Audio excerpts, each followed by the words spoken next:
안녕하세요. 토토법칙입니다. 고배당 조합 당첨입니다. 오늘도 확실하고 정확한 분석으로 또 한 번의 좋은 결과 만들어 봅시다. 조합도 매일 공유드리니 분석 영상 참고하시길 바랍니다. 스포츠 분석 시작하겠습니다. 홈팀 원주 DB는 알바노와 엘렌슨의 호흡이 완벽히 맞아 떨어지며 공격 리듬이 매끄럽게 이어지고 있습니다. 알바노는 빠른 템포 조율과 픽앤롤 전개로 팀 공격을 이끌고 엘렌슨은 외곽과 미드레인지 모두에서 득점 루트를 만들어냅니다. 강상재는 리바운드 가담과 수비 로테이션으로 세컨 찬스를 꾸준히 열어주는 숨은 핵심입니다. 이 조합은 하프코트 세트에서도 완성도가 높아 알바노의 패스와 엘렌슨의 리머텍이 주요 득점 공식으로 작용합니다. 홈 경기에서는 전환 속도가 더욱 빨라지며 빠른 템포로 상대 수비를 흔드는 흐름이 예상됩니다. 원정팀 고양 소노는 이정현의 외곽 슈팅과 캔바우의 활동량이 강점이지만 수비 집중력과 전환 속도에서 불안이 보입니다. 네이던 나이트는 높이를 살린 골밑 수비는 가능하지만 스크린 대처가 미숙해 DB의 픽앤롤 전개에 고전할 가능성이 큽니다. 이로 인해 페인트존 상단에서의 수비 로테이션이 늦고 세컨 찬스 허용이 잦아집니다.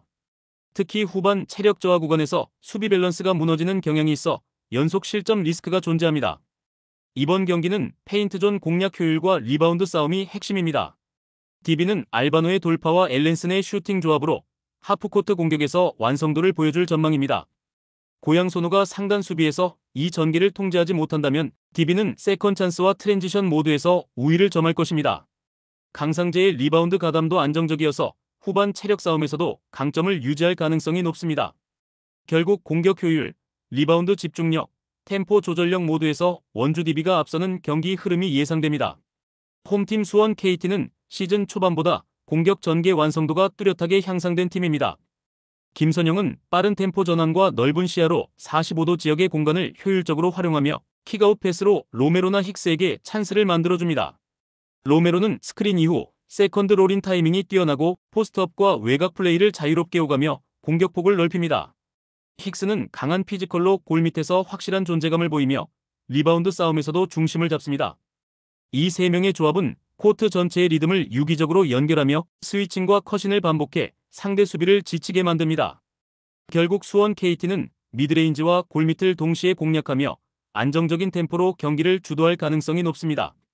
원정팀 대구가스공사는 벨란기를 중심으로 하프코트 템포를 조율하지만 강한 압박을 받을 경우 전개 속도가 떨어집니다. 라거나는 여전히 골밑에서 영향력이 있지만 세컨드 리바운드 가담이 줄어 체력 부담이 커졌습니다. 망콩 마티앙은 활동량이 많으나 파울 관리가 불안하고 스크린 대처 타이밍이 흔들립니다. 수비에서는 스위칭 대응이 약해 포켓 공간을 자주 허용하고 공격에서는 외곽 의존도가 높아 리듬 유지가 어렵습니다. 체력 소모가 누적되면 리바운드 싸움에서도 밀리며 후반으로 갈수록 실점이 늘어날 가능성이 큽니다. 이 경기는 스위칭 대응력과 페인트존 활용 효율이 승부의 핵심입니다. 수원 KT는 김선영의 템포 조율과 로메로의 롤인, 힉스의 마무리가 완성도 높은 공격 루트를 형성합니다. 특히 45도 지역에서 미드레인지 찬스를 만들어내는 패턴은 KT의 가장 안정적인 공격 자산입니다. 대구가스공사는 라거나의 골밑 수비로 버티겠지만 수비 커버 범위가 좁아 KT의 빠른 전개를 제어하기 어렵습니다. 전술 완성도와 체력 운영에서 KT가 확실히 앞서 있으며 결국 리듬, 리바운드 템포 모두 수원 KT가 장악할 가능성이 높습니다. 홈팀 창원 LG는 리그에서도 손꼽히는 수비 중심의 밸런스형 팀입니다. 아셈 마레이는 골밑에서 압도적인 피지컬로 리바운드 장악과 헬프 디펜스를 완벽히 수행하고 칼타마요는 빠른 박스아웃과 전환 감각으로 상대 빅맨의 움직임을 선제 차단합니다. 유기상은 전방 압박과 스틸 타이밍이 날카로워 상대 가드의 템포를 효과적으로 끊습니다.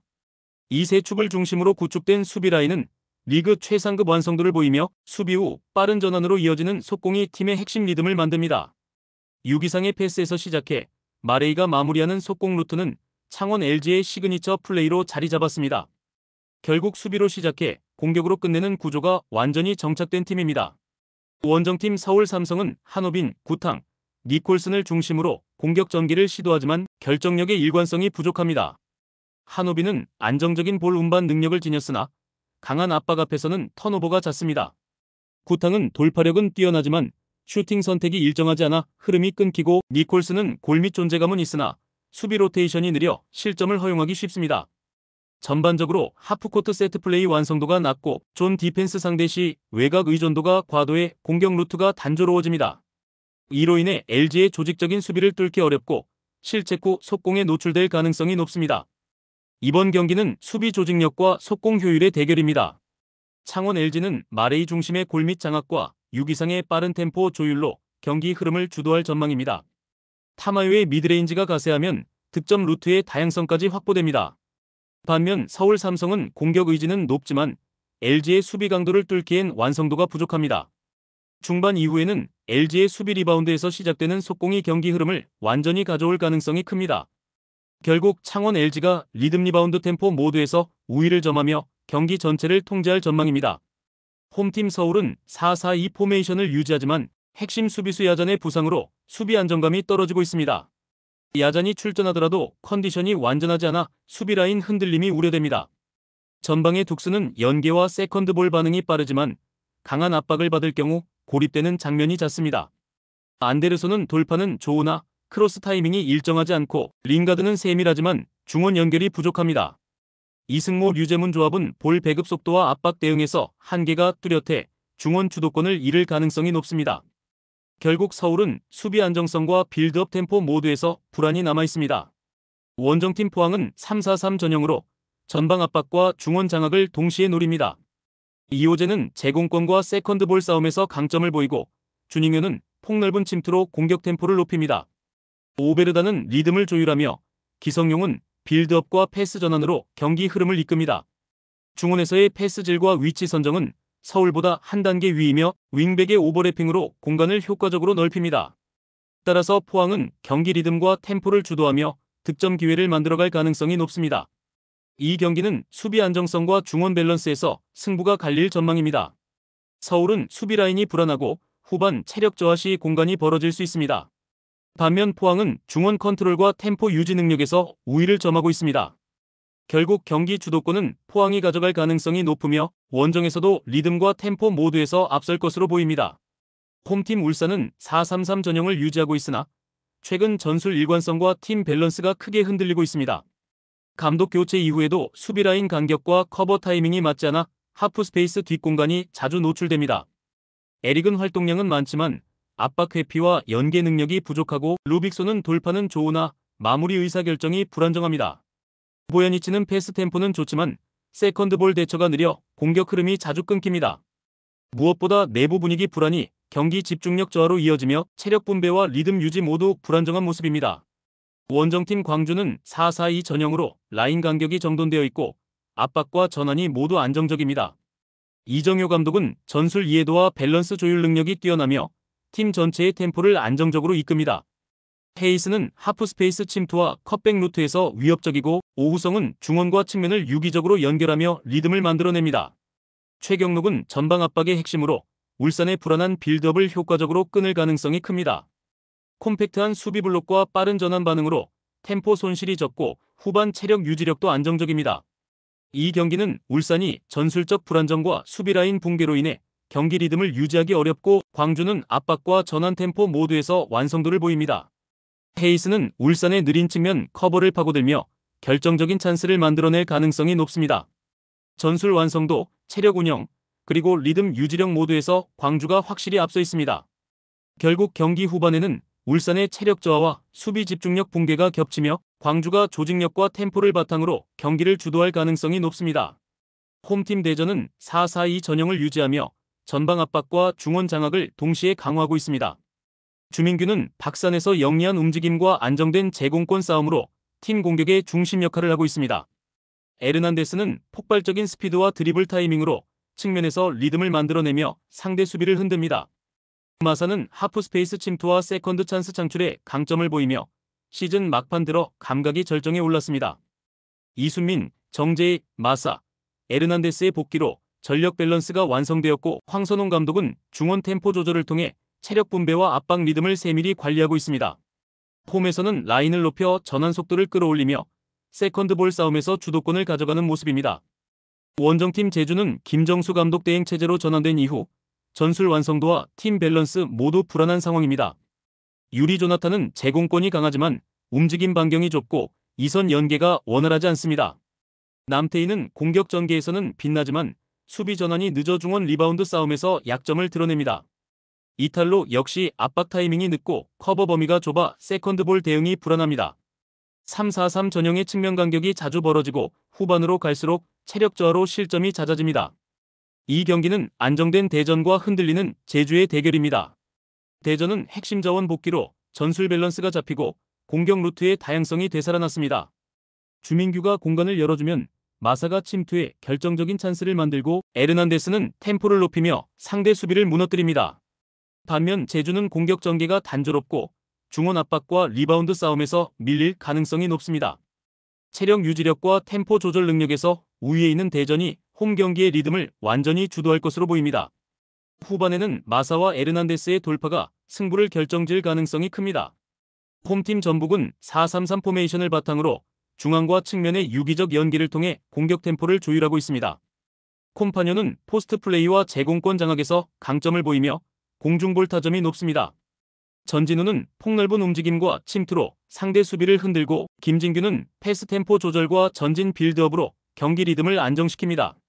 풀백의 오버래핑과 윙포워드의 크로스가 활발하며 콤파뇨를 향한 타점 높은 공격 루트가 전북의 주요 패턴입니다.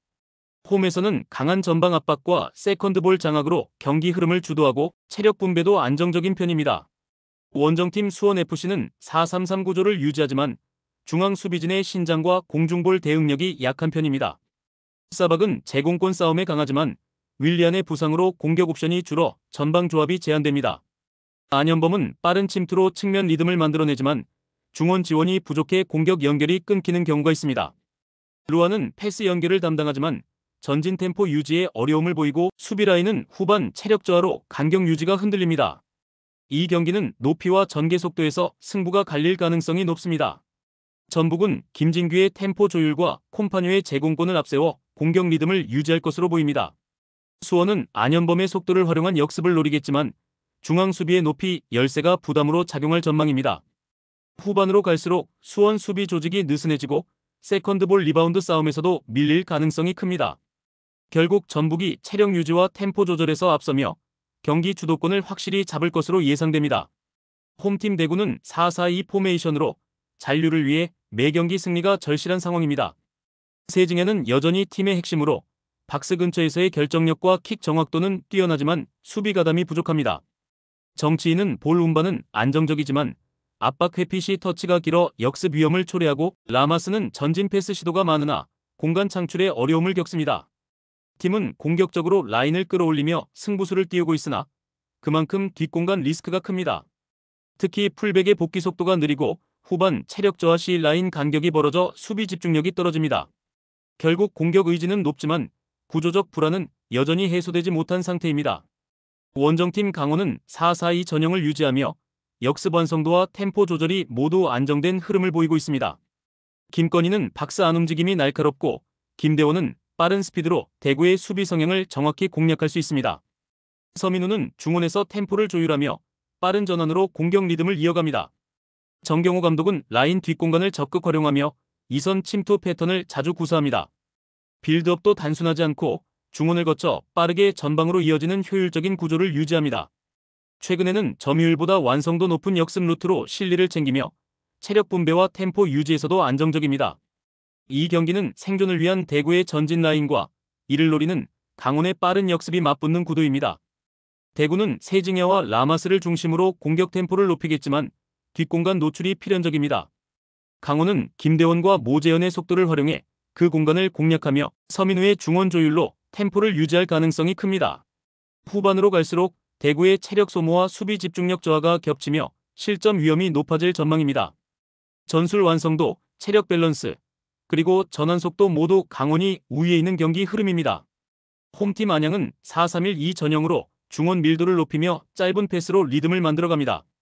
못다는 강한 피지컬로 세컨드볼 연결에 강점을 보이고 야구는 폭발적인 스프린트로 하프 스페이스를 공략합니다. 마테우스는 1.5선에서 연계 중심의 전개를 이끌며 원터치 패스로 템포를 조율합니다.